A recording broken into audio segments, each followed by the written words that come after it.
স্বাগতম জানাইছো মই শফিকুল ইসলাম আৰু আপুনি চাই আছে এএছ আসাম। আজি আমি উপস্থিত হৈছো এসময়ৰ ছাত্ৰ নেতা তথা বৰ্তমানৰ মথনগুৰি সমষ্টিৰ ইউপিপিএল প্ৰাৰ্থী শাহজাহান আলী আহমেদৰ কাষত। আজি আমি শাহজাহান আলী আহমেদৰ সৈতে কিছু কথা পাতিবলৈ প্ৰয়াস কৰিম। মই আমাৰ এই অনুষ্ঠানৰ মাজলৈ স্বাগতম জানাইছো। ধন্যবাদ। এসময়ৰ আপুনি ছাত্ৰ নেতা আৰু আজিৰ আপুনি এজন ৰাজনীতিবিদ। গতিকে প্ৰথমৰ পৰাই কৈছো মই আপুনি যি সময়ত মোৰ সহপাঠী আছিলে সেই সময়ত কোনোদিন আপুনি ভাবিছিল নেকি যে এনেকুৱা এজন মানে বলিষ্ঠ ৰাজনীতিত আহি ভৰি দিব? যে নহওক আজি ধন্যবাদ জনাইছো। এনেদৰে লকডাউনৰ মাজতো আপোনালোকে আহি পেলাই আমাক সাক্ষাৎ কৰাৰ কাৰণে খা খবৰ লোৱাৰ কাৰণে ধন্যবাদ জনাইছো আৰু আশা কৰো যে এই সময়ত আমাৰ সমগ্ৰ ভাৰতবৰ্ষত যি লকডাউন চলি আছে সকলোৱে সুৰক্ষিত থাকক আৰু মহামাৰী কৰোনাৰ পৰা সকলোৱে বাচি থাকক। ভাবি বহু কাম কৰিব পৰা নাযায় আৰু বহু কাম আছে সেইবিলাক নাভাবিলেও হৈ যায়। আমাৰ সৰু থাকোঁতে ইচ্ছা আছিল যে হয়তো অভিনেতা হ'ম নাইবা লেখক হ'ম, কিন্তু সেইবিলাকৰ পৰা দূৰত আহি পেলাই এতিয়া ৰাজনৈতিক পথাৰখনত ভৰি দিব লগা হৈছে। কেতিয়াও কল্পনা নকৰা ধৰণৰ এটা কাম আৰু কেতিয়াও ভবা নাছিলো যে এনেদৰে ভোটৰ যি ৰাজনীতি এই ভোটৰ ৰাজনীতিত আহি পেলাই ভৰি দিব লাগিব। তাৰ আগতে মই এটা কথা কওঁ, আপুনি যেতিয়া ছাত্ৰ অৱস্থাত আছিলে তেতিয়া একচুৱেলি সবৰে এটা সপোন থাকে বা এটা এইম থাকে, বোলে মই জীৱনত আমি পাইছো সৰুতে ৰচনাত পাইছো জীৱনৰ লক্ষ্য। গতিকে আপোনাৰ জীৱনৰ লক্ষ্যটো কি আছিলে? মোৰ ভাল মানুহ হোৱাৰ ইচ্ছা আছিলে। হয়। আৰু মই সদায় এটা থিয়ৰিত বিশ্বাস কৰোঁ, সেইটো যে ভাৰতবৰ্ষত একাধিক মহাত্মা গান্ধী জন্ম হোৱা নাছিলে। আমাৰ জাতিৰ পিতা ভাৰতবৰ্ষত একাধিক APJ আব্দুল কালাম জন্ম হোৱা নাই। ভাৰতত একাধিক নেতাজী সুভাষ চন্দ্ৰ বসু জন্ম হোৱা নাই। গতিকে এজন মানুহেই হৈছে। গতিকে যদি এজন মানুহে ভাল কাম কৰিব পৰা যায়, ডেফিনেটলি আমি ইচ্ছা কৰিলে আমি ভাল কাম কৰিব পাৰিম। ভাল মানুহ হোৱাৰ ইচ্ছা আছিলে আৰু মই ভাবোঁ এতিয়াও মোৰ সেই ইচ্ছা আছে যে ভাল মানুহ হ'ব পাৰিলে, মানুহৰ কাৰণে কাম কৰিব পাৰিলে সেইটো সাৰ্থক হোৱা বুলি ভাবিম। আগতেতো আপুনি যেতিয়া ছাত্ৰ নেতা আছিলে তেতিয়াতো ৰাজনীতিৰ পথাৰখন মানে আপুনি ঘৃণা কৰিছিলে, চবেই কৰিছে। পলিটিক্স একচুৱেলি কি আপোনাৰ দৃষ্টিত কি পলিটিক্স মানে এটা ঘৃণনীয় কাম বুলি আপুনি অভিহিত কৰিব নাই? এই ধাৰণাটো বিগত এবছৰ আগতো আছিলে যে ৰাজনীতি এটা লেতেৰা বস্তু, ইয়াত ভাল মানুহ নাহে বা আহিব নালাগে। আৰু সেই ধাৰণাবিলাক যিমানেই অধ্যয়ন কৰা হৈছে সিমানেই কথাবিলাক ক্লিয়াৰ হৈছে যে লেতেৰা আজি কিয় হৈছে, আজি ভাৰতবৰ্ষ কিয় স্বাধীন হৈছিলে। ভাৰতবৰ্ষৰ এই যি দৰিদ্ৰ জনতা সকলোক আগুৱাই অনাৰ কাৰণে, ভাৰতবৰ্ষখনক উন্নত দেশ হিচাপে প্ৰতিষ্ঠা কৰাৰ কাৰণে, স্বনিৰ্ভৰশীল হৈ পেলাই সকলো মানুহে যাতে কৰ্ম পায়, শিক্ষিত হয়, বিভিন্ন ক্ষেত্ৰ চিন্তা চৰ্চা কৰি পেলাই আমাৰ ইয়াত যিখিনি অপৰচুনিটি আছে সেইখিনি কামত লগোৱাৰ কাৰণে ভাৰতবৰ্ষ স্বাধীন হৈছিল। এই যি পৰিৱৰ্তনৰ যি কথা যে মানুহে এটাৰ পৰা গৈ পেলাই এটা পৰিৱেশৰ পৰা গৈ পেলাই আৰু এটা ভাল পৰিৱেশ মানুহে পাব বিচাৰে, ঠিক একেদৰে ৰাজনৈতিকভাৱেই সমগ্ৰ দেশ পৰিচালিত হয়।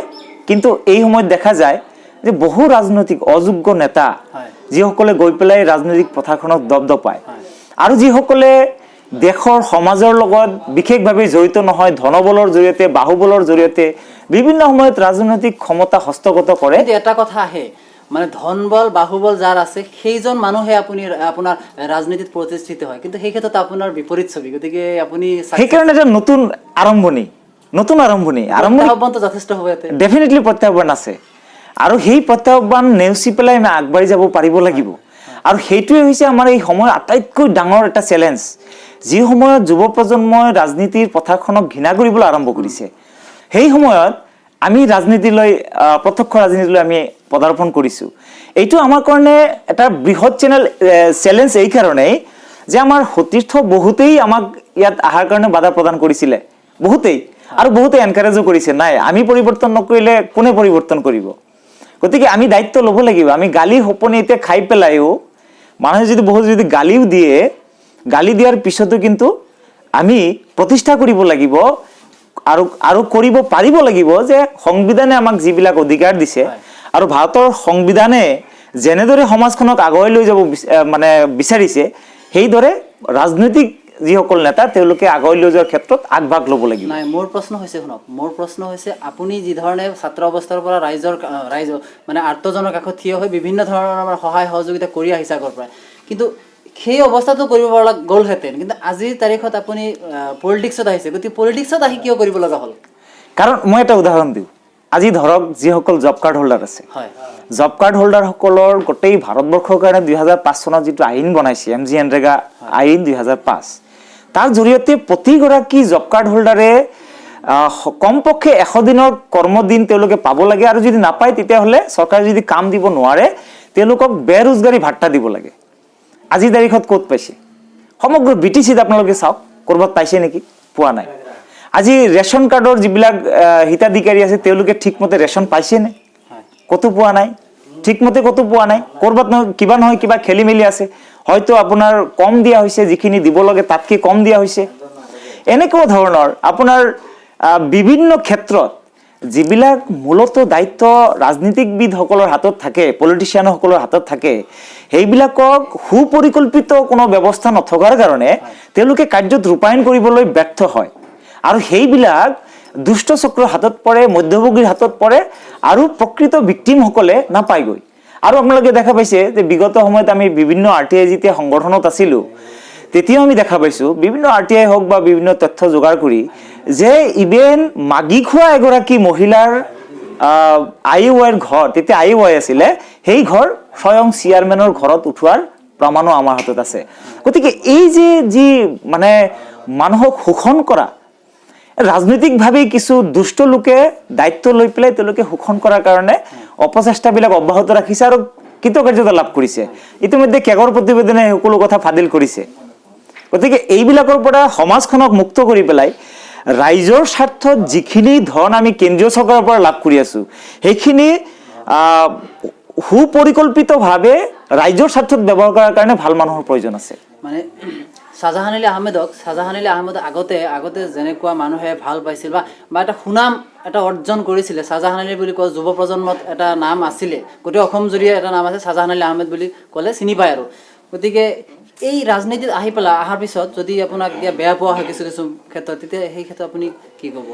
এটা ভাল কাম কৰিবলৈ যাওঁতে যদি ব্যক্তিগতভাৱে মোৰ কিবা ক্ষতি হয় তাত মোৰ কোনো আপত্তি নাই, আৰু ইয়াৰ কাৰণেই বিগত দিনৰ পৰাই আমি ত্যাগ স্বীকাৰ কৰি আহিছোঁ। আপুনিতো যথেষ্ট মানে জ্ঞানী গুণী বুলি মই কওঁ, মানে এই ক্ষেত্ৰত আপুনি ভালদৰে জানে যে ৰাজনীতিৰ পথাৰখনত আহিলে বহুত মানুহে ঘৃণা কৰিব আৰু সমালোচনা থাকিবই, আৰু যিমান সমালোচনা হ'ব, যিমান প্ৰগতিশীল মানুহে সমালোচনা কৰিব, যিমান আমাৰ দুখ ত্ৰুটিবিলাক আঙুলিয়াই দিব, সিমান আমি শুদ্ধ হ'ব পাৰিম। আৰু যদি সাহস কৰি আমি আগবাঢ়ি নাযাওঁ তেতিয়াহ'লে আমাৰ শুদ্ধ কেনেকৈ হ'ব আৰু কেনেকৈ আমি সমাজক নেতৃত্ব দিব পাৰিম? আজি চাওক, সমগ্ৰ অসমতেই আমি যেতিয়া ৰাষ্ট্ৰীয় নাগৰিকপঞ্জীৰ কাম চলি আছিলে আমি ৰাইজৰ ওচৰত যোৱাৰ চেষ্টা কৰিছোঁ, কিন্তু কিমান অঞ্চলত আমি গৈ পাইছোঁ? মাত্ৰ 5,000 মান ভলেণ্টিয়াৰক আমি ট্ৰেইনিং দিবলৈ সক্ষম হৈছিলোঁ, একদম তাকৰ।